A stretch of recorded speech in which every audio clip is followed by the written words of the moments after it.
Welcome to Love and Abuse, the show about navigating the difficult relationship. From simple disagreements to emotionally abusive behaviors, you deserve respect and kindness. All the information on this show is meant for educational purposes only. Always seek a professional for your mental health and well-being, and always pick your battles wisely. I'm your host, Paul Coliani.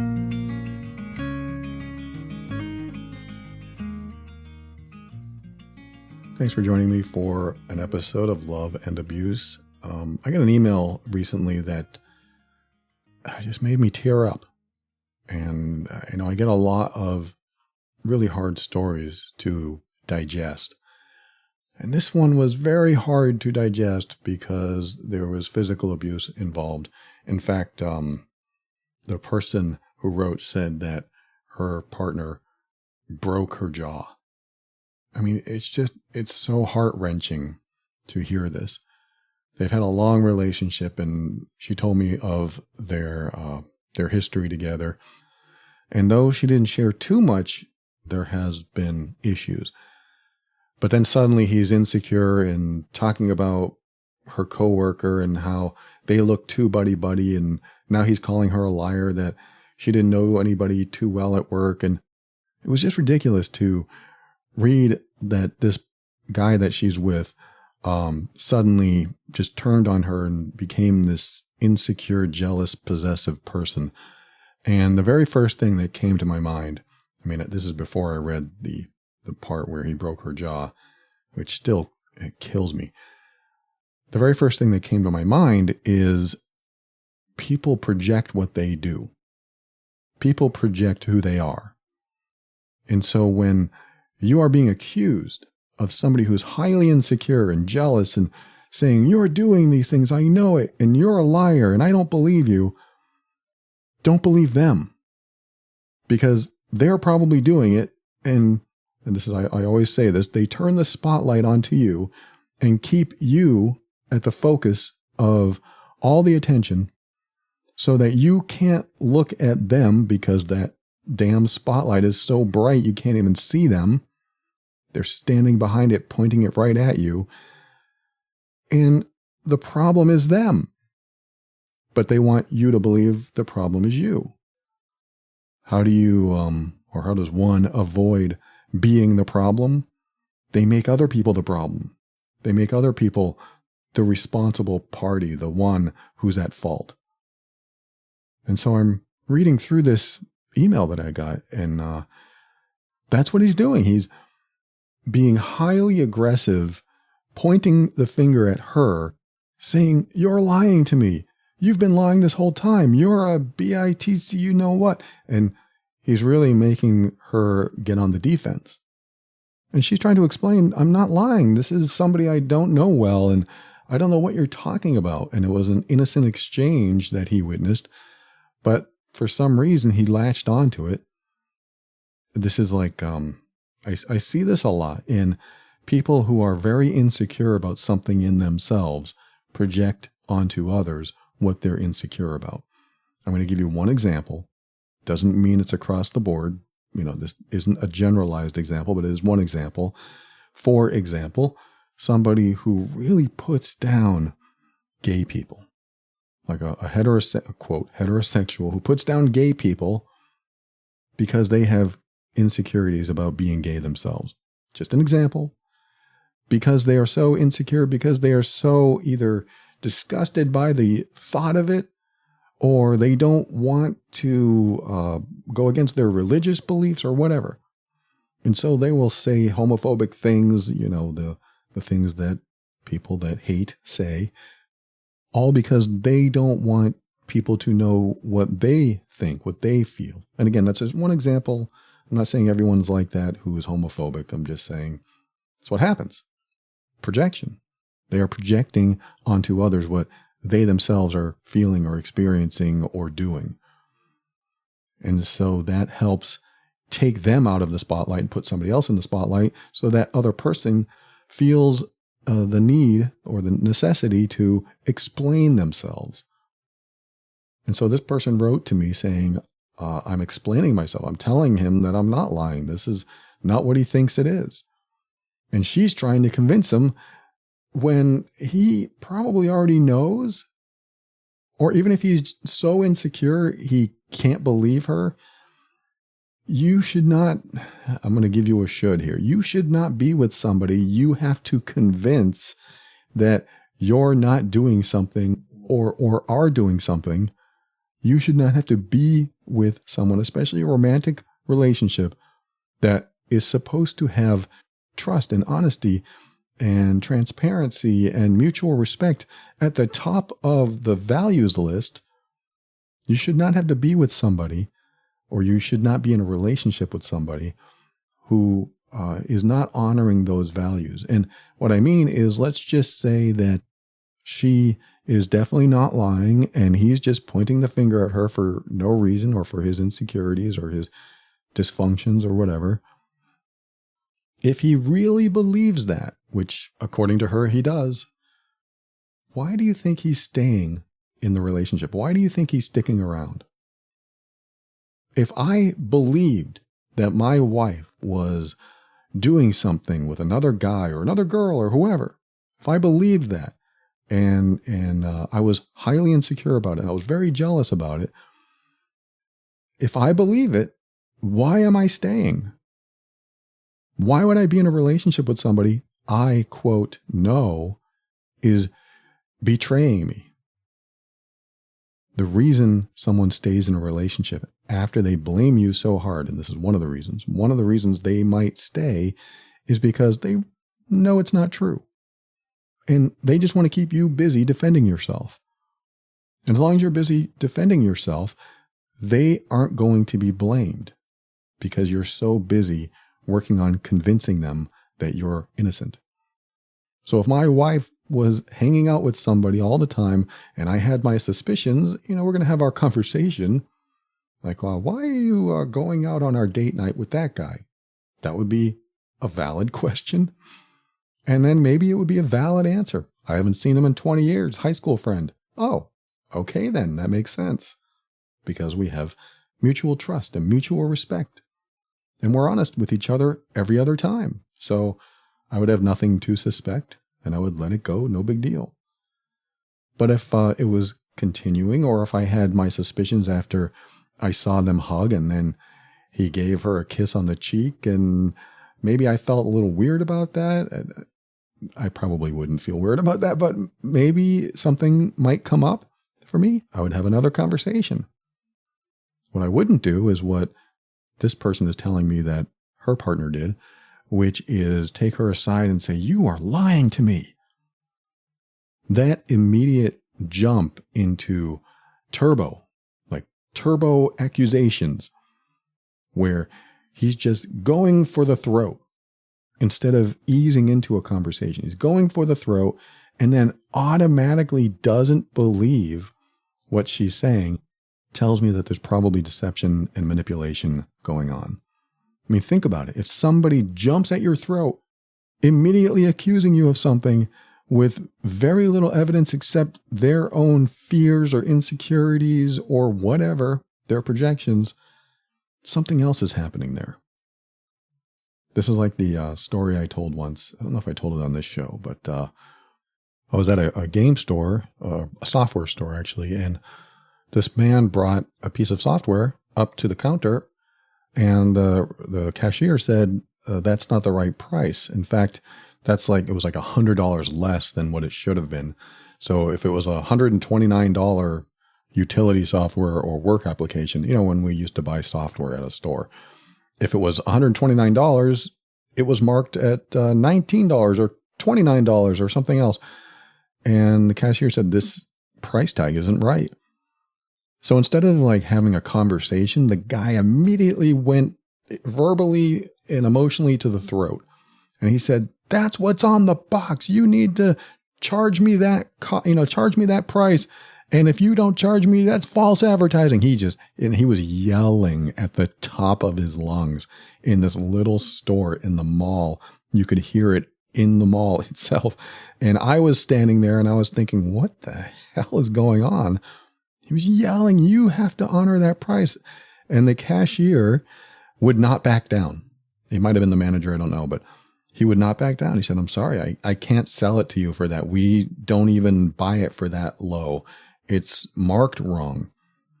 And in my thought, and I'm sure in the manager's thought, is that guy just switched price tags. He found another price tag on another piece of software and just stuck it on there. So the guy continued yelling. He was rude, he was loud, and he made it known that the guy behind the counter, the cashier, the manager, whoever it was at fault. It's the cashier's fault. It's the manager's fault. It's the store's fault. It's not my fault. He didn't say that, but this is what he was doing. He was verbally accusing and being very aggressive and loud and pointing his finger. And even back then, before I knew what I know now about abusive behavior, I'm thinking, this doesn't sound right at all. This doesn't look right. It doesn't feel right. It doesn't sound right. Because normal people would have a normal conversation. Normal people would say, oh man, that's the price. I should be able to pay that price. Oh, that sucks. And they would just say, well, can't I get it for cheaper? This is what you have it listed as. That might be what a normal person said. Or maybe they'll say, oh, well, how much is it? How much is it supposed to be? These are normal, mentally stable questions that you would, or any normal person would ask. And that guy wasn't doing that. He was going right for the throat. And I look at this in hindsight with 20/20 vision, and I can clearly see what was happening. It wasn't projection necessarily that I was talking about earlier, but it was causing people to look at the other person and causing the other, or he was trying to cause the other person to feel or become defensive. And he also knew that by yelling and screaming and being a jerk, that most people probably will cave because they don't want to be yelled at and they just want to get rid of the guy. And I can guarantee you this guy has done that before, and that's the result he got. I just want to get rid of this guy. Just give him the discount. Just get him out of here. Because he's bothering the store and he's clearly a disturbance that we don't need in here. So let's get rid of him. But man, I wish I knew this cashier. I could call him up and say, hey, you remember that time when this guy, I would call that guy up, the cashier, and say, good job, man. Good job. Because you didn't fall for his manipulation. That's what was happening. I 100% believe that's what was happening. And that employee did not fall for that manipulation. And the guy ended up storming out without the software, probably yelling expletives. I don't remember that part, but he was angry, but it wasn't really angry. What I saw, and again, this is hindsight, what I'm seeing in my memory is not him being angry, but upset that his acting wasn't believable, or upset that his acting didn't get him what he wanted. This is what happens with some people. They act to get what they want. And when you cave, or anyone that's facing somebody like this caves and gives them what they want, it validates their behavior. It tells them, this is how I get what I want. And because it worked this time, I know it will work the next time. So when somebody's doing something like that to you and blaming you and deflecting and trying to make sure that you feel you're to blame and you are responsible for what's going on and what's wrong, and they will not give you an opportunity to give them facts, or they don't consider the facts, they don't consider the obvious, they just want you to, I just said this in my other episode of The Overwhelmed Brain, they want you to look in the mirror. They want to put the mirror in your face saying, you're the problem. As they stand behind the mirror and you can't see through the mirror, all you see is yourself. And if all you see is yourself, you are more likely to think, maybe I am the problem. You're not the problem. When somebody doesn't have a reasonable, normal conversation with you, asking reasonable, normal questions, and not flying off the handle for whatever reason, and they just want to have a real conversation to get to the bottom of whatever they feel or suspect or whatever, if they're not approaching you with some reasonableness, with some sense of emotional regulation, then in my opinion, you better have done something heinous. You better have killed their puppy. And I mean that as a hyperbole, of course. That's an exaggeration. Because it's a lot different than suspecting something, like this person who wrote. She said her partner said that he thought she was lying. So there's a suspicion that he thought she was lying. Or she said that he believed that she was lying, or whatever. Why wouldn't that be a conversation? Why wouldn't that be something that you could bring up and have a conversation about, instead of going for the throat, instead of saying, you killed my puppy and this is why I'm angry? Again, hyperbole, it's just an exaggeration, and it's a terrible way to explain it. But if somebody killed your puppy, you would have a right to be that reactive and that aggressive. And that's my point, because abusive behavior is often something so over the top or beyond what it should be that it's hard to spot sometimes, because it can be subtle. But when it's aggressive and overt like this, then you have to start questioning, what else is going on here? Are they trying to keep my attention off of them and trying to keep me explaining myself and convincing them that I'm not a problem, that I'm not lying, that I'm being honest with them? Do I have to do this with somebody who loves me? Should I have to do this with somebody who loves me? Isn't there an established trust and a mutual respect for each other? Those are valid questions that you should ask yourself when you're being treated like this. And so I don't want to get too lost in the weeds here, but this person actually said that he has done this before when they were younger. He used to cheat and verbally abuse and sometimes physically abuse, mostly pushing. So she has tolerated a lot, at least in the beginning. I don't know if it happened in between when they were together, but they were very young. They were teenagers, I think, when they were going out at first and into their 20s. And so when we're that young, we're not going to have the best executive function of our brain. We're going to still be developing our prefrontal cortex, and we're going to be relying on our limbic system, our amygdala. And all that means is we are more emotional at that time. We're not reasonable and rational. Most of us are not reasonable and rational before the age of 25. And so we make these decisions, and our brain accepts them as logical and healthy and helpful and right decisions when they're not, because we're not rational yet until we get to that age. And there are other factors here, and I don't claim to be a brain expert, but this is sort of what I've pieced together. We're just not old enough. I mean, we know that the prefrontal cortex doesn't develop until about age 25, so that I can prove. But we're not exactly in the right headspace to even make big decisions in a relationship, like choosing to stay with an abuser.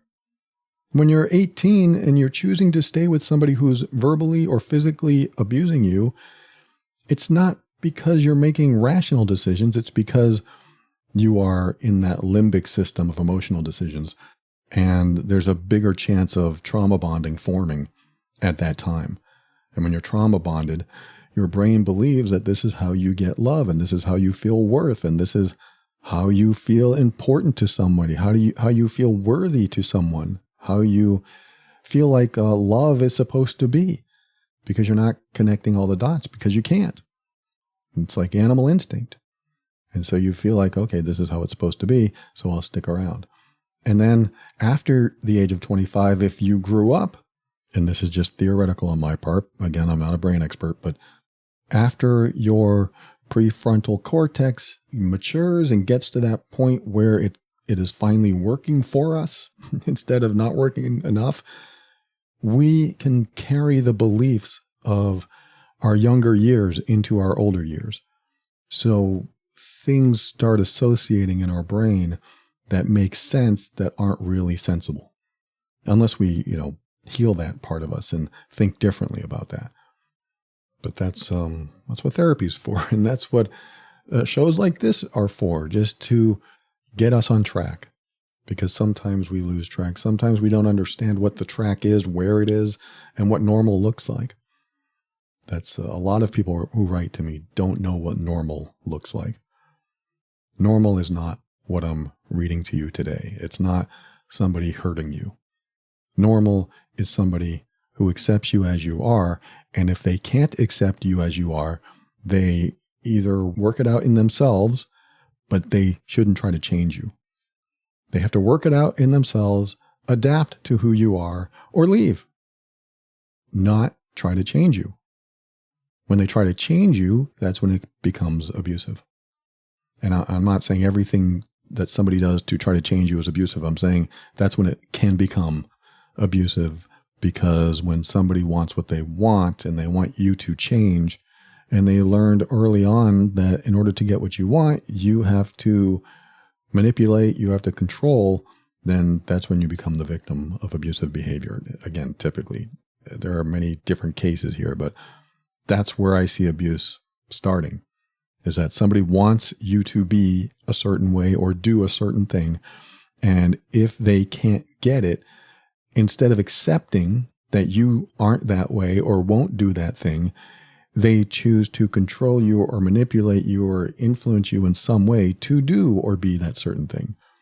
And if you don't do it and they can't accept that, they can leave or adapt or abuse. And it's sort of black and white when I say it that way, but I think you understand what I'm saying.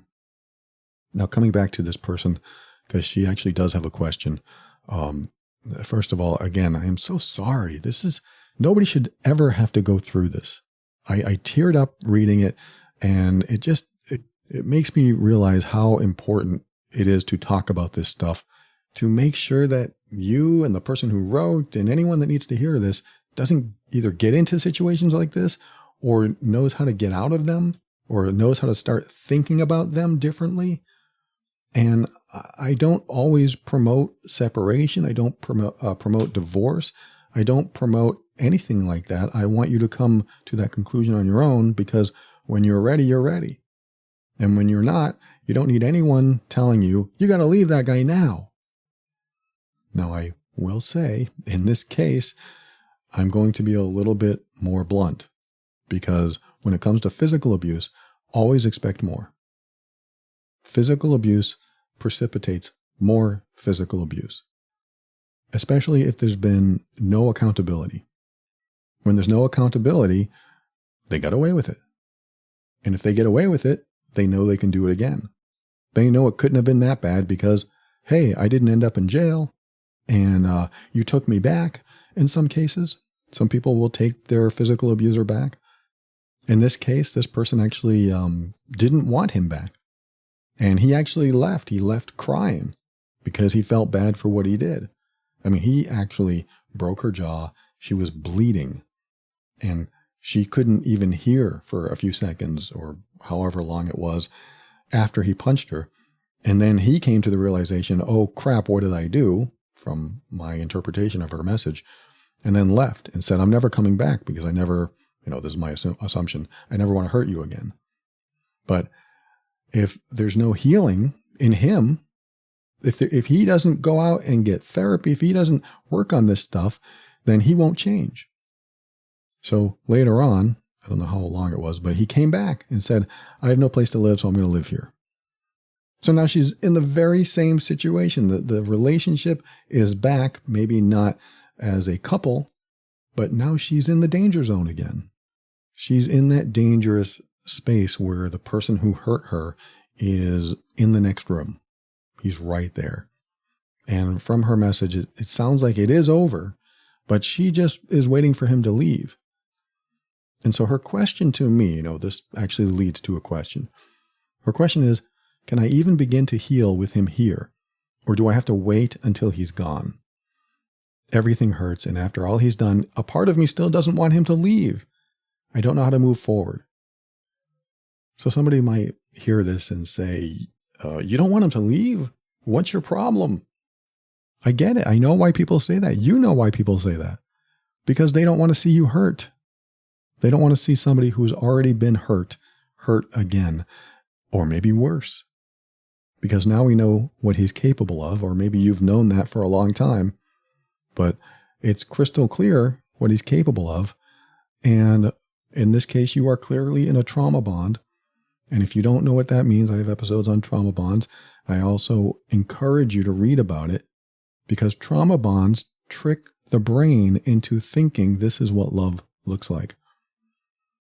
Trauma bonds are the emotional system in your body saying, in order to feel love, in order to feel worth, I must accept that abuse is necessary in order to receive love, in order to feel worthy.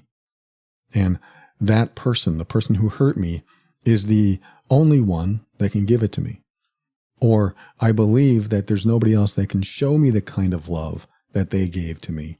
Therefore, I'll accept the pain, I'll accept the suffering, just to keep them in my life so I can have those good feelings too. It's like telling yourself, it's okay if my jaw is broken as long as I'm getting this kind of love. Now, I'm being harsh on this person. I'm not trying to victim shame or blame. That is not my intent. I'm giving you a generalization of trauma bonding. And what this person is telling me is that there's a part of me that doesn't want him to leave. That doesn't mean she doesn't want him to leave. I get that. It just means it's honest. You know, there's a part of me, of course, you have been invested in this relationship. You have put yourself, your heart into this relationship for so long. And it's been a part of your identity. And so to lose a part of your identity is painful. It hurts. Because that's who you are. That's how you've defined yourself. It's not really who you are, but it has been who you are for the entire relationship. There's you, there's me, and then there's us.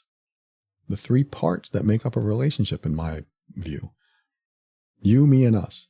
When there's just you and you're single, your heart is all you. Your mind is all you. You're unified as yourself. Then when there's you and someone else, there's us. As soon as someone else comes into the picture, that makes three parts of you. You've got yourself in there, you've got them in there, and then you've got the whole us.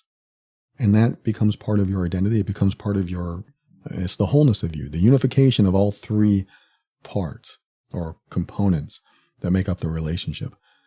And losing one of those components is like saying, I'm ready to give up a part of myself. And if you get to the point where you're ready to give up a part of yourself, it's a massive step, a scary step, because what's beyond that? What's beyond that is some void. It's some emptiness inside of you, even with somebody abusive. And that emptiness is scary for some people. It might mean loneliness for some people. There might be a fear of abandonment, of rejection, of loneliness, all of that, some dysfunctions that we carry around. So those fears keep us with people that might hurt us. And the fear of not feeling worthy, or a fear of not being loved. These are true fears a lot of people experience. And this person might be experiencing that or not. So when she says, there's a part of me that still doesn't want him to leave, that's the part of her that wants to feel good. That's the part of her that wants to feel worthy, that wants to feel loved. And my perspective, and I told you I was going to be a little blunt here, my perspective is somebody like that shouldn't be what completes you. Somebody who hurts you shouldn't be part of your identity. Somebody who treats you like that, somebody who makes you fear and makes you bleed, should not be a part of you. That doesn't mean the trauma bond goes away. It doesn't mean you suddenly feel better inside. It might make you feel worse. But it's important to understand at least that concept if you don't. Because honestly, I'd rather get a message that says, I'm lonely, I'm sad, I wish I was in a relationship. I would rather get that message than I'm in a relationship with somebody who hurts me. And I feel bad for both, believe me. But I would rather get the first message, because that tells me that you're safe from somebody else's abusive behaviors. I don't want you to be lonely. I don't want you to feel bad at all. But when you're in a situation like this, you definitely have to prioritize yourself. And so let me get to this person's question. Can I begin to heal with him here, or do I have to wait until he's gone? I'm going to give you my blunt personal perspective and my professional perspective here. My blunt personal perspective is get a restraining order because he has physically assaulted you, because this will happen again. This is my blunt personal opinion. It's a perspective. It's not necessarily a truth, but it could be. And because there's a high chance of that happening, it's important that you protect yourself. If you get the restraining order, it could lead to him leaving the home. Now, because I say that's personal, I can't tell you to do that. And the reason I can't tell you to do that is because there are dangers involved. If you got a restraining order, he finds out, he could hurt you again or worse. So personally, I'm your best friend. We're in a coffee shop and I'm talking to you and you tell me this story and I say, what? He did this to you? The first thing I'm going to think about is actually going over there and taking care of it myself.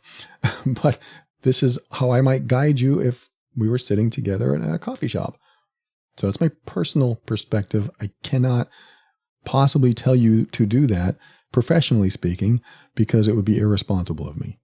So personally, I want you to do that. I want you to protect yourself. I want you to kick him out or move out or whatever just to get away from him because I fear for your safety. But personally, I can't tell you to do that. That's just an opinion that's flying off the tip of my tongue because I care about you.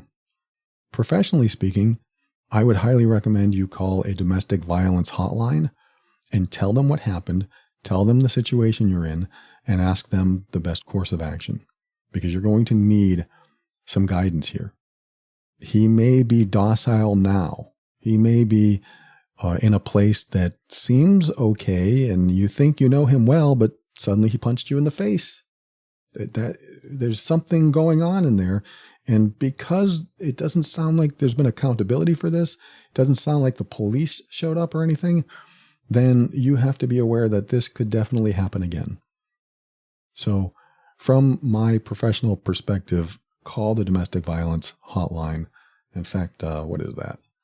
I just searched for it. It says get support, 1-800-799-7233.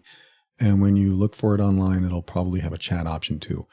So I highly recommend that only because you may need someone to have some rational conversation with, somebody outside of you, somebody with an objective opinion, an objective observation, I should say, of your situation who has been trained to help people in your position.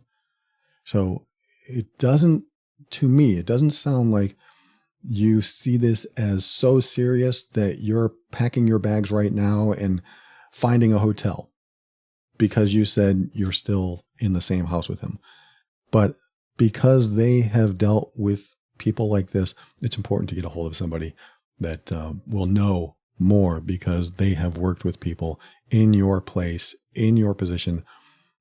They've worked with thousands of people in your position and they know what to expect. So I highly recommend you do that.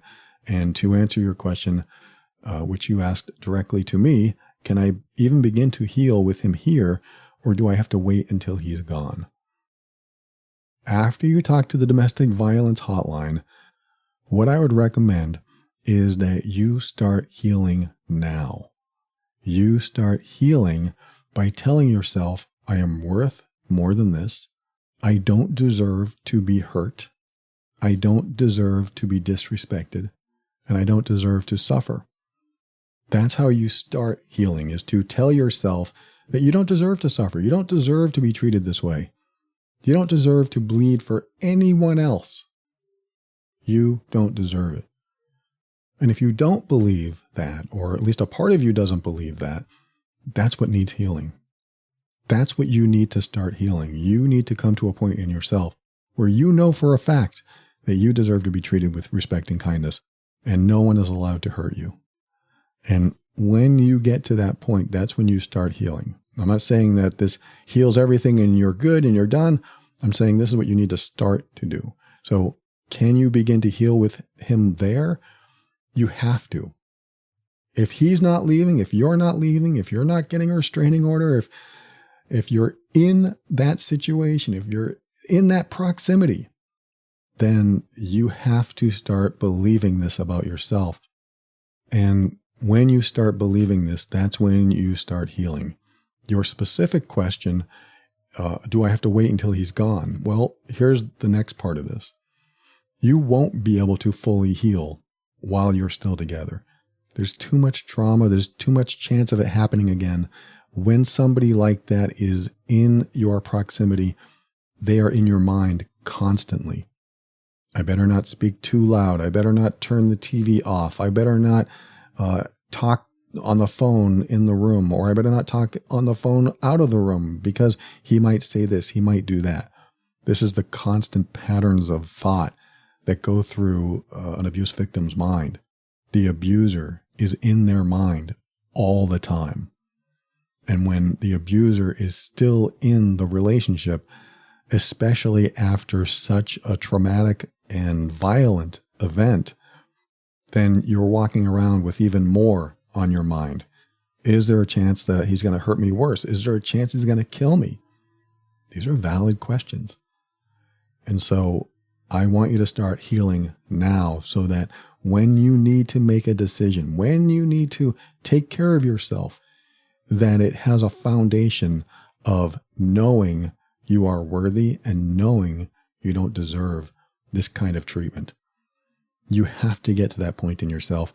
And even if you're not at that point, I want you to treat yourself as if you were.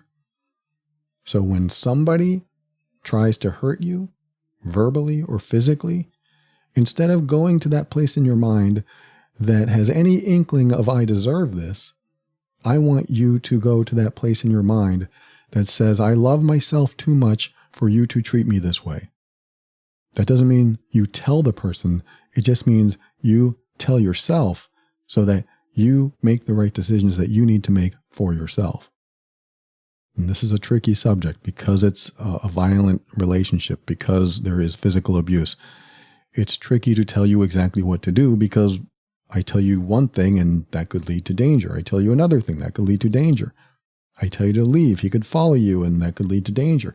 So I can't tell you from a professional point exactly what to do, but I can say, if you're going to start doing anything after you call the domestic violence hotline or do your research, if you're going to do anything to start healing, the first thing you need to do is make sure that you believe 100% that you don't deserve any of this treatment because you are worthy, you are important, you are lovable.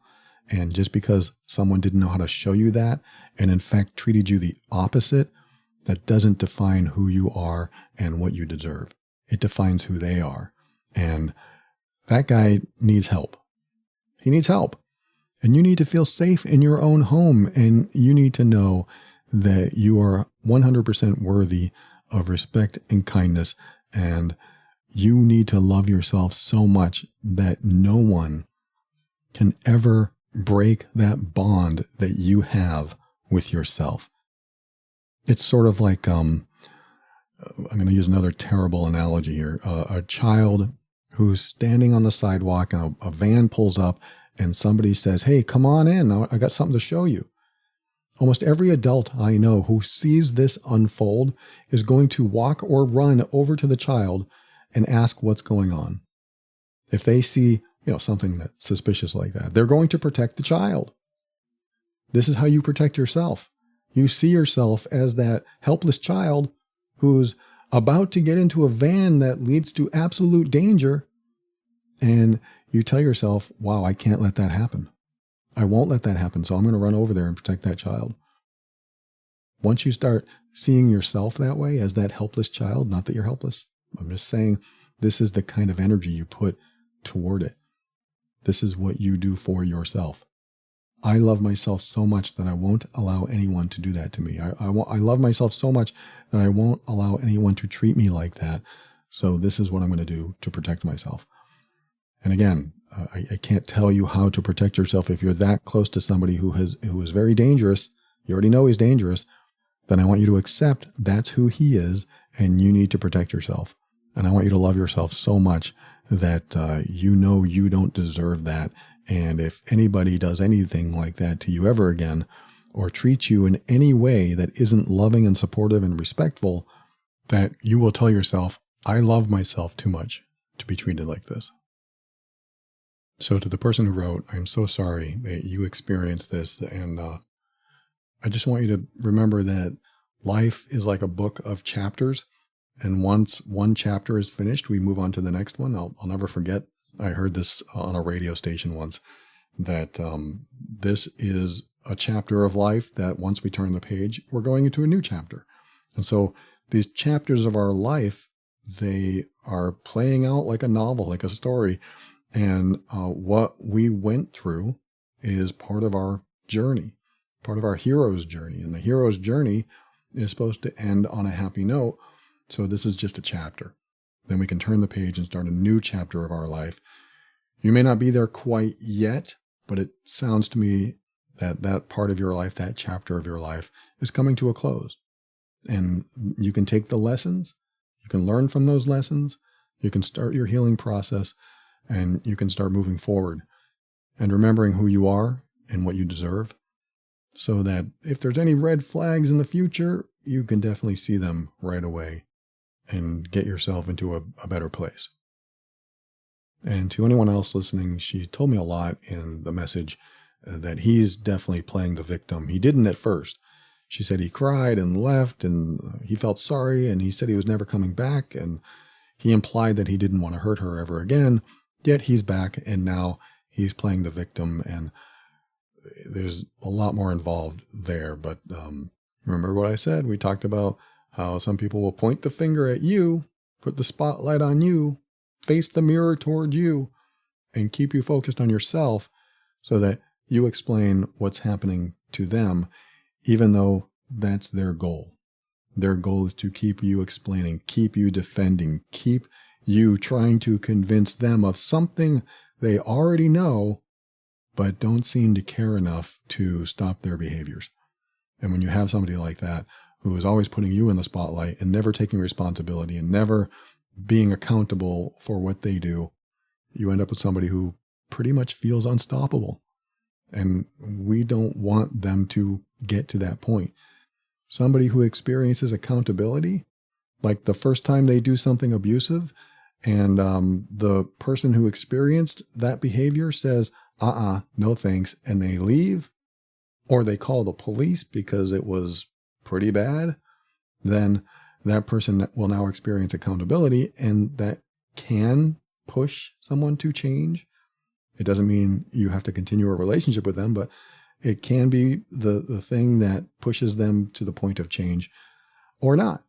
They may not change. They may feel wronged by the person they hurt, which is, it's sad. I mean, they're dealing with a lot of stuff there. And I talk about why people become abusive in other episodes. That's a whole nother topic. But in this case, I want to thank this person for sharing this.